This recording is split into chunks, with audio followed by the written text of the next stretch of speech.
Hi guys, এই আসাম ব্লগত আপোনালোকক স্বাগতম জনাইছোঁ। আপোনালোকৰ কি খবৰ? নিশ্চয় ভালে আছে, মই ভালে আছোঁ। আমি আজি ফাইনেলি আহি পাইছোঁ আঞ্চলিক বিজ্ঞান কেন্দ্ৰ মানে ছায়েন্স মিউজিয়ামত আহিছোঁ। আপোনালোক আহি থাকক। আমি এতিয়া প্ৰথমতে টিকেট গাঁৱতে হয় আৰু টিকেট চাওক।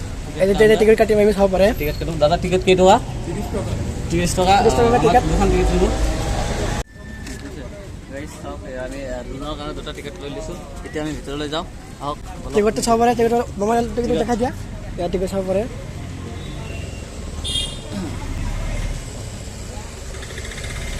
এতিয়া মানে টিকেটটো দিব পাৰিব আপোনালোকে। গাইজ চাওক, এই হ'ল আমাৰ টিকট। প্ৰথমতে আমি টিকটটো কাটি লৈছোঁ। এতিয়া ভিতৰত যাম আৰু দাম হৈছে 60 টকা। 60 টকা দুজনৰ আছোঁ আৰু হয়, মই কিন্তু কাটি দিছোঁ আৰু একেই কথা। বলক আমি এতিয়া ভিতৰৰ বস্তুখিনি ভালকৈ আপোনালোকক দেখাবলৈ চেষ্টা কৰিম। আহি থাকক। হাই গাইজ, প্ৰথমতে কেইজনমান সৰু সৰু ল'ৰাবিলাকক লগ পাইছোঁ।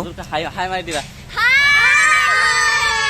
হ'ব দিয়া আহি পাইছোঁ ছায়েন্স মিউজিয়াম। ছায়েন্স মিউজিয়ামত আপোনালোকক প্ৰথমতে আপোনালোকৰ বাহিৰৰ বস্তুখিনি দেখাবলৈ চেষ্টা কৰি আছোঁ। আপোনালোকে এইফালে চাওক, টেমাখন এইফালে ঘূৰাই দিয়কচোন। মানে এইটো হ'ল পৃথিৱী আৰু চাইজনে পূৰা চাৰিওপিনে ফুলৰ বাগান চাগান বনাই থৈ দিছে। আৰু আহি থাকক, পানীৰে কেনেকুৱা চাৰিওপিনে পূৰা ঘূৰি আছে আৰু পানী পৰি আছে। আৰু এইটো চাওক, পূৰা হেলিকপ্টাৰটো যেনেকুৱা মানে অৰিজিনেল যেন লাগি আছে, বনাই থৈ দিছে। প্ৰথমতে এইটো মানে পানীটো যেনেকুৱা বসন্তত লাগিলেহেঁতেন, এতিয়া মানে পানী নথকাৰ কাৰণে সেইকাৰণে বস্তুটোৰ নাম ভাল লগা নাই। লাথুং বুলি কয় আমাৰ লাটং বুলি কয় ন? হয়। আৰু ইয়াতে মানে এইটো চাটাৰ নিচিনা বনাই থৈ দিছে। ইয়াতে আৰু বহিবৰ কাৰণে বনাই থৈ দিছে ন? এতিয়া বহিবৰ কাৰণে বনাই থৈ দিছে। আৰু আহক আৰু চাওক, এইটো মানে এনেকুৱা হেৰি কৰিব লাগে। অকণমান স্পীড কৰা।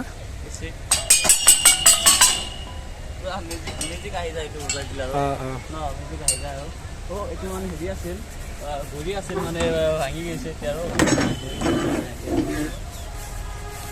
চাওক। এইটো মানে আগৰ দিনৰ মানে কিবা জতৰ নিচিনা বনাই থৈ দিছে। পাংখা পুৰা মজা ভাল লাগিছে, দেখা হৈছে না? চাওক, এইটো মানে পাথৰ তৈৰি কৰা, মানে তলত কিবা যন্ত্ৰ পাতি দিছে আৰু ইঞ্জিনিয়াৰ মানে ঘূৰি আছে বস্তুটো। বিজ্ঞান যিহেতু চায়েন্সৰ হয়, বিজ্ঞানৰ নিচিনা হয়। বিজ্ঞান মানে ঘূৰি কৰিছে আৰু কিবা বিষয় আৰু কৰি দিছে।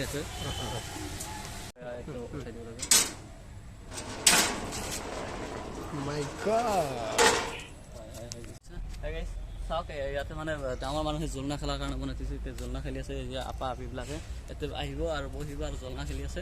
আপোনালোক চাওক, ইয়াতে বহুত ধুনীয়া ধুনীয়া মাছ আছে। কমল কাঠ আছে আৰু কৈ মাছ আৰু কচো আছে।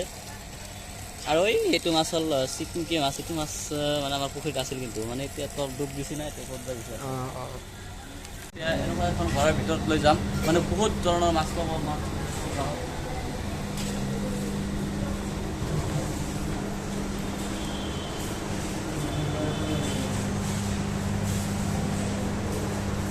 এইটো তিমি মাছ হয় নেকি? হয়, এইটো মাছ হয়। এইটো মাছ দেখা পাইছে না? আৰু এইটো চাইছে না, অক্সিজেন দি আছে। অক্সিজেন নিদিলে মাছকেইটা মৰি যাব না, সেইকাৰণে। আৰু ইয়াতো মাছ আছে আৰু এই পূৰা মজা মাছ। এইবিলাক কি মাছ হয়? চাওক এইটো কি মাছে মই নাজানো মাছৰ নাম, তথাপিও আপোনালোকে এইটো নাজানো। এইটো চাওক ফিডাৰ মাছ বুলি কয়। এইটো ফিডাৰ মাছ। তথাপি আপোনালোকে কমেণ্ট কৰি জনাব না কি এইটো কি মাছ? এৰোৱানা মাছ। এইটো হ'ল এৰোৱানা মাছ। এৰোৱানা মাছ হ'ব পাৰে। এৰোৱানা মাছ। আৰু এইটো চাব পাৰে অস্কাৰ মাছ হ'ব পাৰে। এইটো আৰু এখন কি মাছ আছে? কান্দুলি মাছ হয় এইটো। চাওক, কান্দুলি মাছ কি মজা মাছ লাগিছে। আৰু চিতল, এখন চিতল হয়, চিতল মাছ। আৰু এইটো কোনটো? ভাটৌ মাছ। আৰু এই চাওক, এইটো চাওক কি নাম এইটো? এলডিছ ফাৰ্ষ্ট এঞ্জেল মাছ। এইটো চাব পাৰে, এঞ্জেল মাছ। তাৰপিছত পখিলা চিষ্টেম মাছৰ এইটো কি মাছ? কমেণ্ট কৰি জনাওক আপোনালোকে। এইটো দিছে এইটো সোণালী মাছ হ'ব পাৰে। এইটো চাওক, সোণালী মাছ বহুত লাগিছে। এইটোত মাছ এইটো চোৱা। পুঠি মাছ এইটো চাওক কেনেকুৱা ডাঙৰ ডাঙৰ বহুত ডাঙৰ ডাঙৰ পুঠি মাছ হয় এইবিলাক বহুত ভাল লাগিছে পুঠি মাছ না হয় আৰু আমি এতিয়া বেলেগ ঠাইলৈ যাই